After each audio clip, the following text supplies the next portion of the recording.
quando nós observamos esse padrão desenhado sobre uma folha de papel que desliza, isso é uma curva que no caso aqui veremos é um cosseno, um seno, que tem algumas características importantes, como por exemplo a posição de equilíbrio desse bloco, a amplitude deste movimento e o ciclo, né? O período com que esse movimento se repete, ou seja, nesta curva tipo seno ou cosseno, ele volta a um ponto equivalente. Quanto maior for a massa do objeto, menor vai ser essa frequência. Quanto maior for a densidade, maior vai ser essa frequência. E isso dava para ver numa época em que a vida não era tão politicamente correta, ou seja, quando eu era adolescente, nós tínhamos acesso facilmente a mercúrio.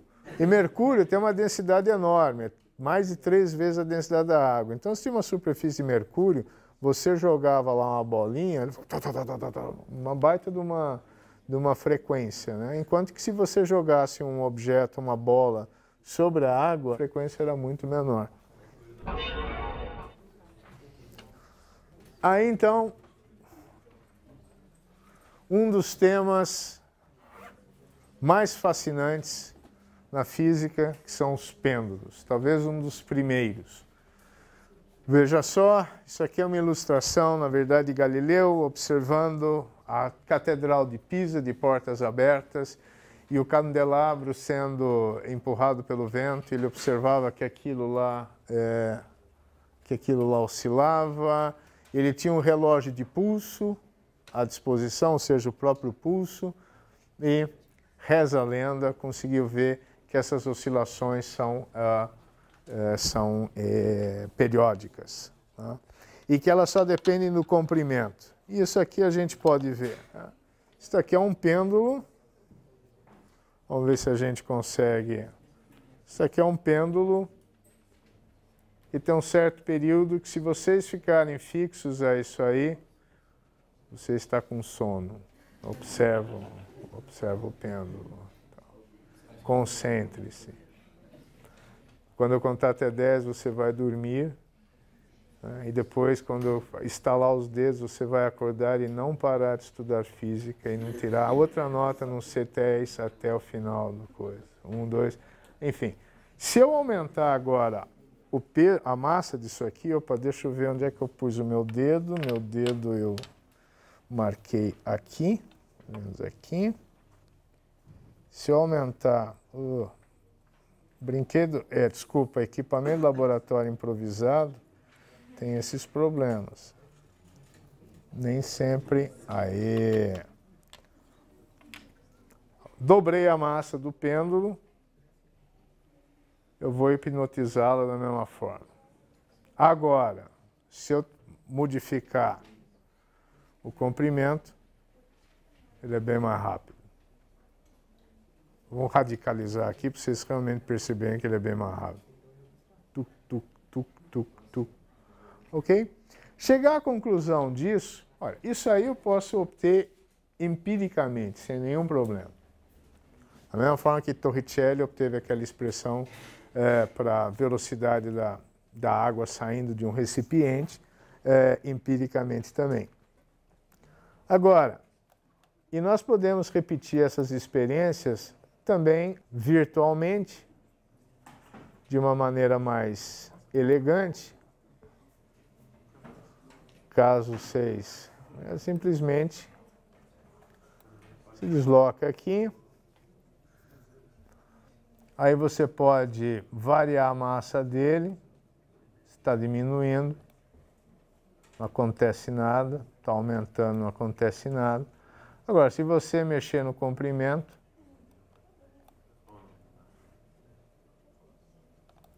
aí vocês veem que ele é mais rápido. Você pode mostrar a velocidade e a aceleração, mostrar a energia, como varia, e, como lá o colega falou, mas se não tiver viscosidade, aí vocês colocam aqui uma uma fricção, ou seja, vocês colocam atrito, vocês vão ver que a amplitude disso aqui vai diminuindo, ainda não está radical o suficiente, demora pra caramba, viu, Cila? Mas vocês estão vendo claramente que está diminuindo aí. Então vocês podem... Eu adoro brincar com esses objetos de aprendizagem aqui. Vamos fazer um parênteses aqui.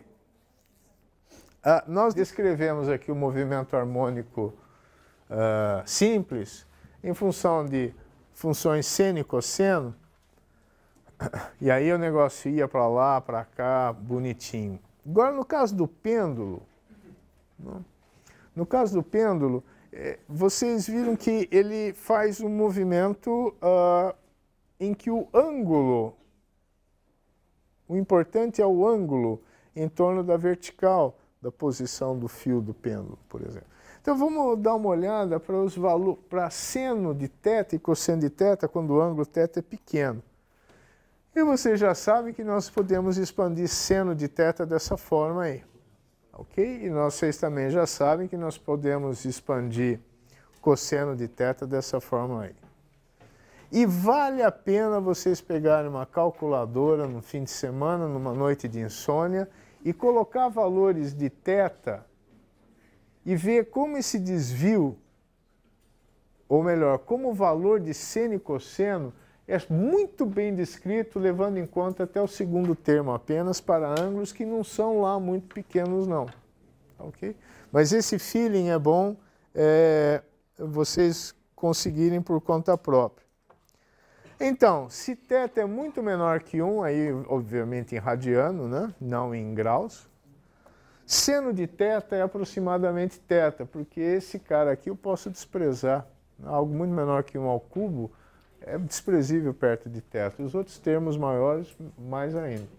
E o cosseno de θ, aqui eu radicalizei, é aproximadamente igual a 1. E de fato é 0,99, alguma coisa assim, para ângulos razoáveis. Ok?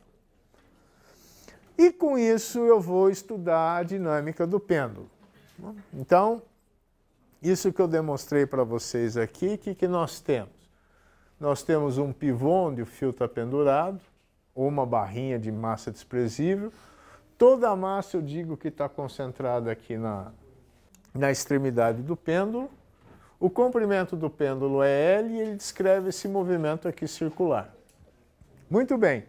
Ele só está preso, ele continua preso lá ao barbante porque é uma força de tensão.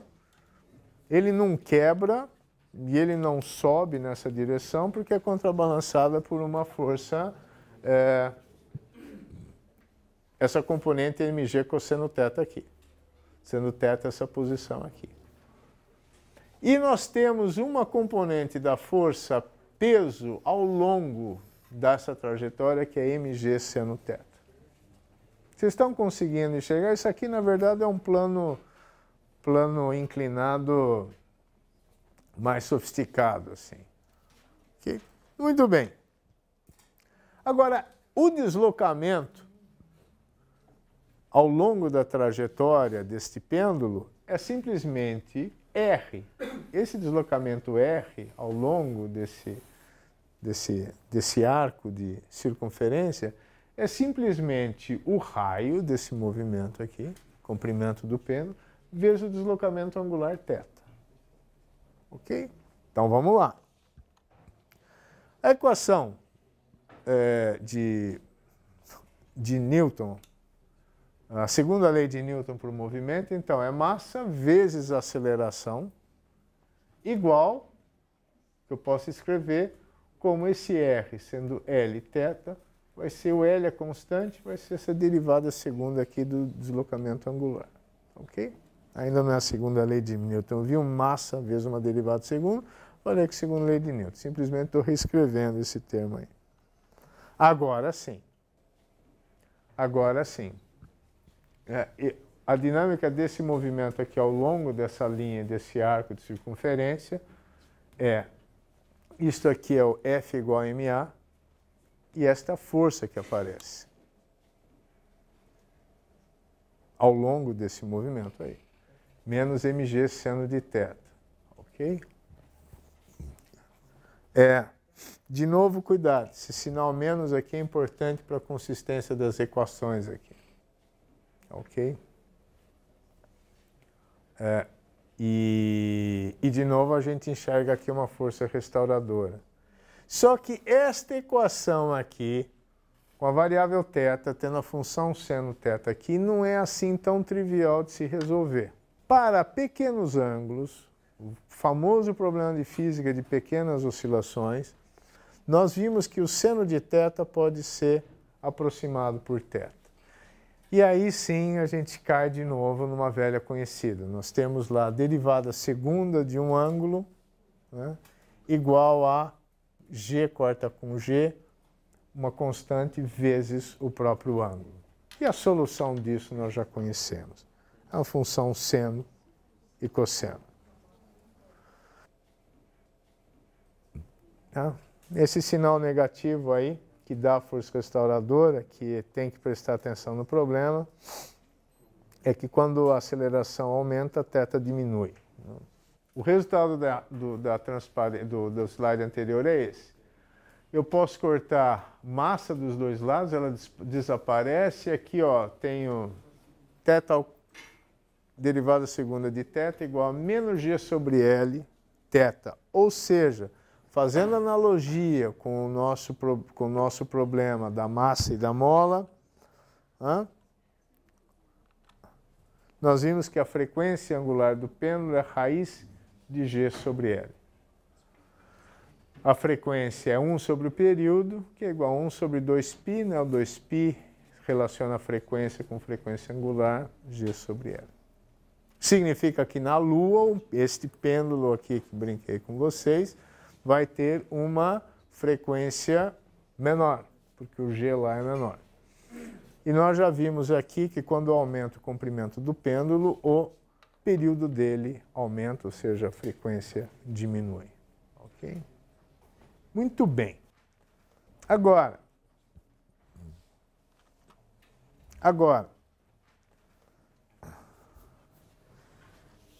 esse pêndulo aqui que eu brinquei com ele, vou supor que isto aqui é um ângulo máximo θ pequeno. E o período está descrito por esse coisa. Agora, se eu fizer assim, é um pêndulo também, e é periódico, bonitinho. Mas o período é descrito pela mesma expressão que nós deduzimos aqui? Acho que não, porque o ângulo de deslocamento é maior. E a coisa pode ser mais radical ainda, pode ser até aqui. Claro que isto aqui não vai funcionar, mas se eu tivesse uma hastezinha rígida, também ia pendular, só que aqui é um ângulo enorme. Como é que o período do pêndulo, que eu acabei de deduzir aqui dessa forma, supondo que o ângulo é pequeno, na verdade, vai aumentando. De novo, caímos em equações diferenciais mais complicadas, onde em vez de θ, temos que levar o seno de θ ali, e a resposta é esta aqui. As correções do período, veja só, para ângulos muito pequenos, eu posso simplesmente desprezar isso aqui, esses termos aqui, e aqui eu tenho o meu resultado anterior, que nós deduzimos. Agora, se os ângulos progressivamente vão ficando maiores, eu vou ter que levar em conta essas correções aí. E as consequências físicas disso são essas aqui, olha que legal.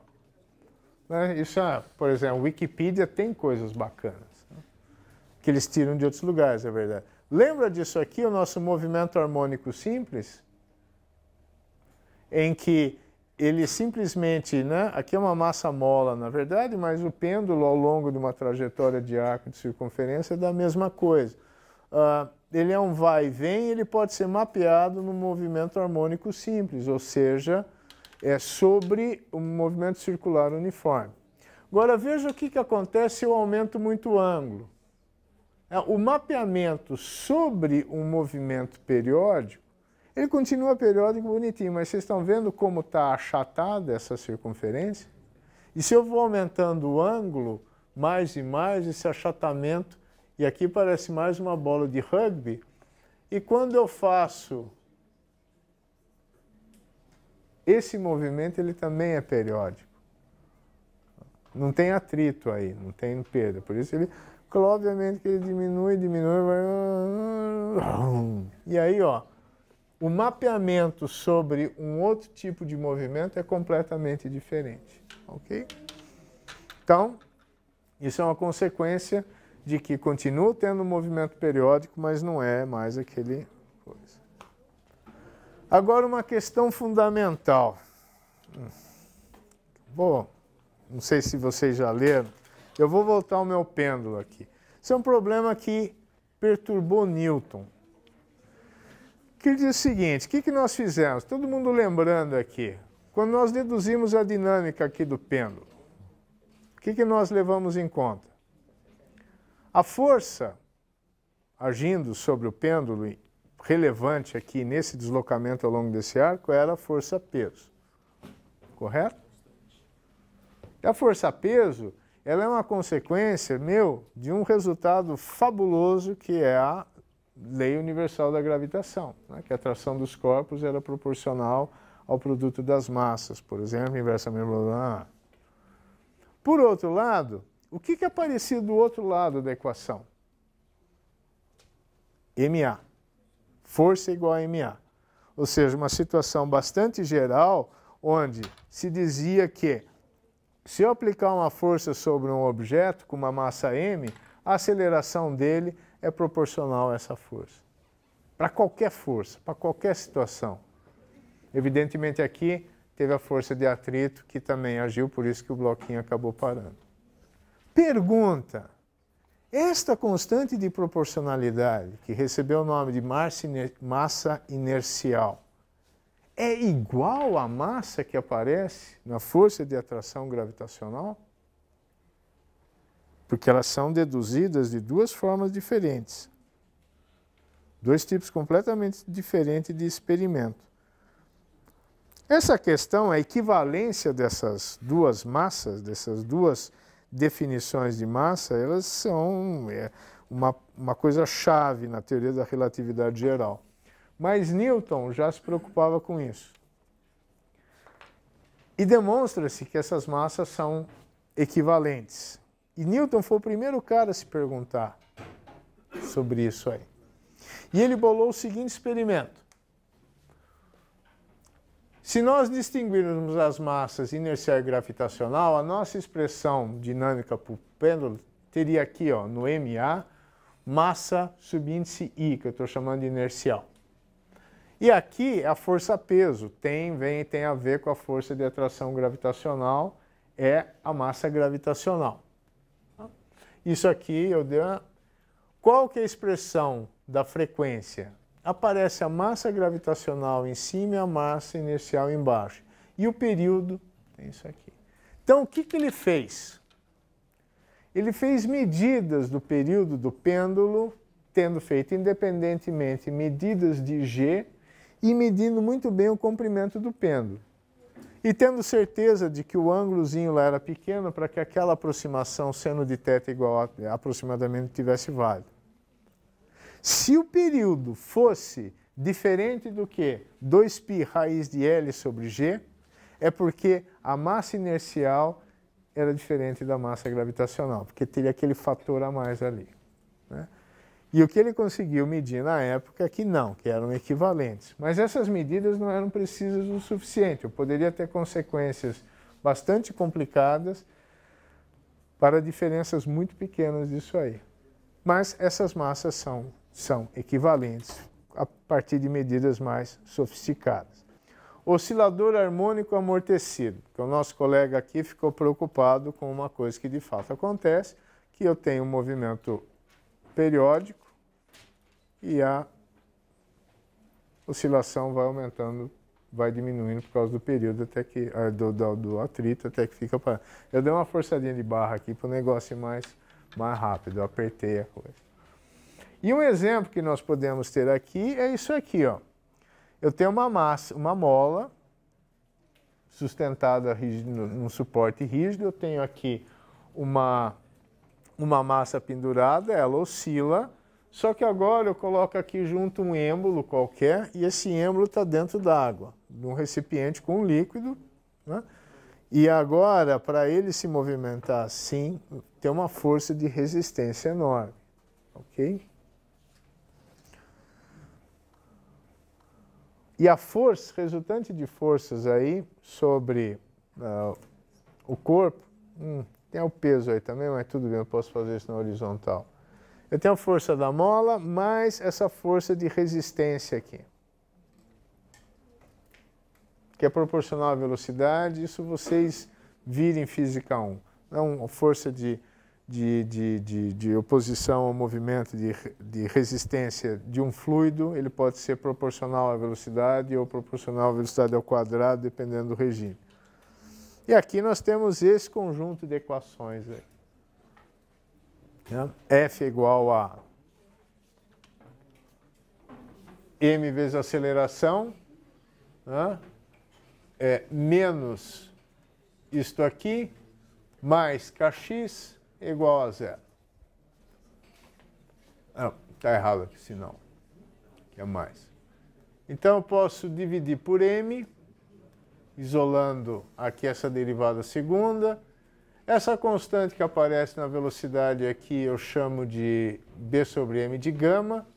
E essa frequência k sobre m, bom, é a frequência zero ao quadrado. Outro erro aqui, aparece como ômega zero, é ômega zero ao quadrado.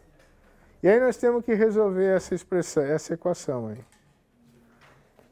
E a solução desse problema é isso. Nós temos uma oscilação periódica, com uma frequência bem determinada, só que a amplitude dela vai diminuindo. Ok? Vamos resolver esse problema aí. O que acontece numa simulação aí é que o azul está amortecido, vocês veem que a frequência é a mesma, só que a amplitude vai diminuindo. Ah, desculpa, eu falei uma bobagem, eu acho. Aqui está um sinal errado, né? Cuidado aí, ó. Se eu for aqui, tá certo. Aqui. Essa é a nossa equação diferencial aqui, que eu reescrevi com m dividindo os dois, gama, ômega zero e tal. Muito bem. Solução dessa equação diferencial.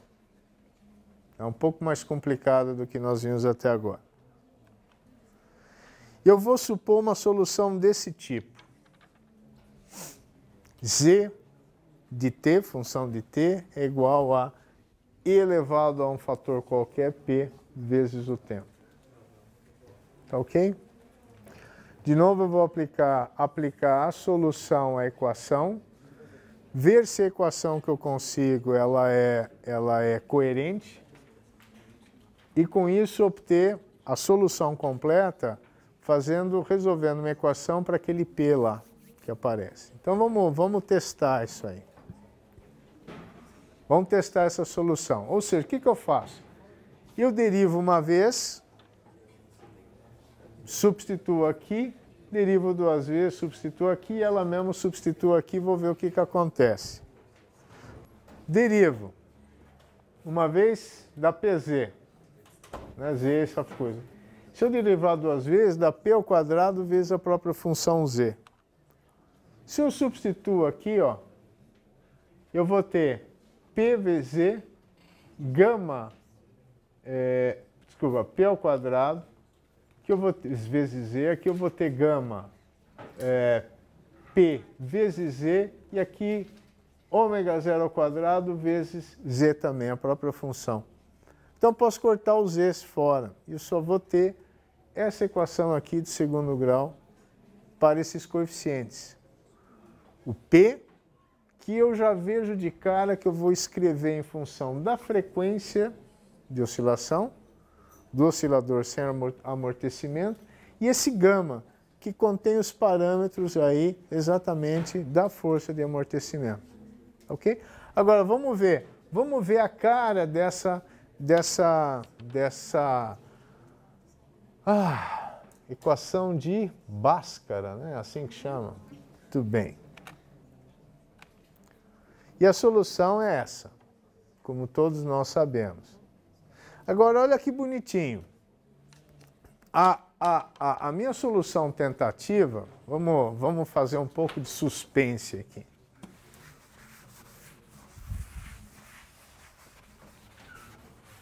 A solução que eu tinha pensado é igual a E elevado a PT, correto? Agora, veja só. Tirando o termo aqui que está na raiz, eu já tenho ali um menos gama sobre 2, onde gama tem a ver com a força de amortecimento. Então, eu vou ter que isso aqui vai ser igual a E a menos gama sobre 2, por exemplo, T, vezes alguma coisa aqui que eu não sei. Ou no próprio... O que significa isso? Essa amplitude ela está caindo exponencialmente. Faz sentido, a amplitude vai caindo com o tempo, se eu tenho esse amortecimento. Se gama fosse zero, não teria esse termo. Agora, o que torna a coisa bonita aqui é essa raiz. O que acontece se esse amortecimento aqui for pequeno? De modo que esse gama ao quadrado sobre 4 seja menor do que a frequência de oscilação ao quadrado. Isso aqui é um número negativo. Ou seja, a raiz vai ser imaginária. E E elevado a I alguma coisa, o que isso é? É uma função periódica, é um seno, cosseno. Ou seja, temos aqui um termo que amortece, mas temos também um termo que continua oscilando. E as possibilidades são essas aqui, ó. Se gama sobre 2, ou seja, o amortecimento é pequeno, quão pequeno? Bom, você mede a frequência natural do problema do sistema sem amortecimento e checa que tipo de amortecimento é. Nós temos o que a gente chama de amortecimento subcrítico. Né? E esse termo P aqui, ó, não é só esse decaimento aqui de amplitude, mas tem um E elevado a I ômega, que oscila, é um cosseno, seno, combinação de cosseno e seno. Mas qual que é essa frequência que aparece aqui? Não é a mesma de sem amortecimento. A presença do amortecimento modifica essa frequência. Ok? E aí, a gente pode reescrever essa solução, não importa aqui esses detalhes, mas o importante é exatamente isso. A solução é uma amplitude inicial, que essa amplitude é A para t igual a zero, isto aqui decai exponencialmente, vezes uma função periódica, só que o ômega aqui não é ômega zero, tipo raiz de k sobre m, sim, está deslocada pelo amortecimento, ok? Veja só quanta coisa nós podemos deduzir de uma equação de Bhaskara, quanta física, quanto fenômeno está aí. E o amortecimento supercrítico, tá? É quando esse gama sobre 2 é maior que ômega, então isso aqui é positivo, então não é um número imaginário, então não tem aquela função E elevado a I, alguma coisa proporcional vezes o tempo, que oscila. Isso aí simplesmente a amplitude decai antes do primeiro ciclo. Sem entrar em detalhes, é isso aqui, o deslocamento em função do tempo, do subcrítico ele oscila, mas diminui a amplitude. E o crítico é exatamente quando gama sobre 2 é a frequência ômega, zero, e o supercrítico ele vai mais devagar. Então, tanto esses amortecedores de porta, quando funcionam, né? Que você abre assim, ela volta devagar. Nós temos ali amortecedores, sistema de mola aí no regime supercrítico. Então a gente pode fazer aqui uma perfeita analogia disso com o circuito elétrico. Com esse aqui, que é um circuito RLC, ok? Sendo que o capacitor é a mola, tá? Eu armazeno energia, eu posso armazenar carga aí. O termo de energia cinética é o indutor e aqui o amortecimento é o resistor. Ok? Vamos dar uma olhada nisso aqui. Um circuito LC, ou seja, sem o resistor. Tem indutor e tem o capacitor. Mesmo quem não faz engenharia elétrica deve saber que isso é um circuito que oscila. Né? Você tem carga armazenada no capacitor que descarrega, no indutor você tem um efeito de corrente que faz carregar para o outro lado, depois vai e volta, vai e volta. Agora, olha só que bonito. Qual que é a frequência com que isto aqui oscila? Conservação de energia mecânica no nosso sistema massa-mola. Nós já vimos isso.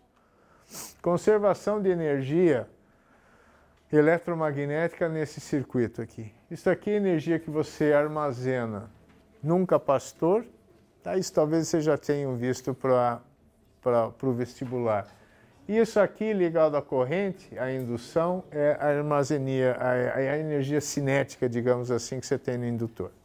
Tá, te deram essas duas fórmulas, ok? Aí você faz analogia. Bom, se essas são análogas de fato, a carga ao quadrado tem que ser deslocamento ao quadrado aqui, tem analogia com deslocamento. Agora, esse 1 sobre C que aparece nessa expressão aqui, tem que ser 1 sobre C, a capacitância, 1 sobre a tem que ser o K. E a indutância aqui, se eu comparo com esse termo, faz as vezes da massa. E a corrente elétrica aqui, da velocidade. Ora, muito bem. Então, se eu tenho analogias de K com a capacitância, a massa com a indutância, qual que é a frequência do nosso oscilador mecânico? É a raiz quadrada de K sobre M. Se eu faço a tradução para esses termos aqui, qual que é a frequência de oscilação do meu oscilador aí elétrico, eletromagnético? É 1 sobre a raiz de capacitância vezes... Gostaram?